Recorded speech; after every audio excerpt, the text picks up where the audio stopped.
তোমার নিয়ে নিলাম।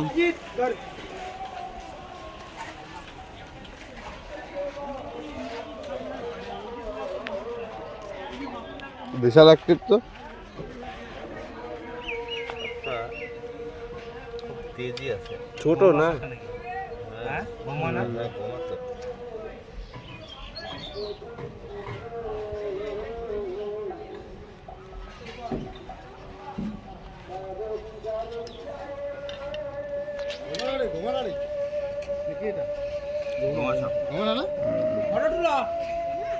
এই দেখেন সাপটি খুব কিন্তু রেগে আছে। সাপটি দেখেন, এটা হলো ইন্ডিয়ান প্র্যাকটিক্যাল কোবরা,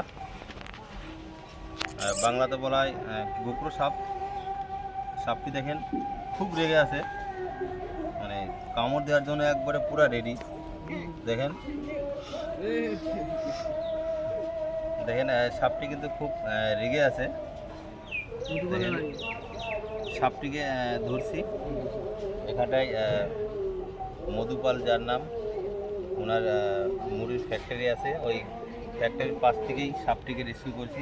দেখেন সাপটি কিন্তু খুব মানে রেগে আছে। সাপটি দেখেন, এটা হলো ইন্ডিয়ান প্র্যাকটিক্যাল কোবরা, বাংলাতে বলা হয় গোকরো সাপ। এটা ডিব্বা লাগে করে নিয়ে হ্যাঁ যেভাবে নিয়ে চলে। তো চলো সাপটিকে আমি আমার বাড়িতে এখানটা নিয়ে যাচ্ছি, নিয়ে যে ডিব্বায় ভরে নেবো।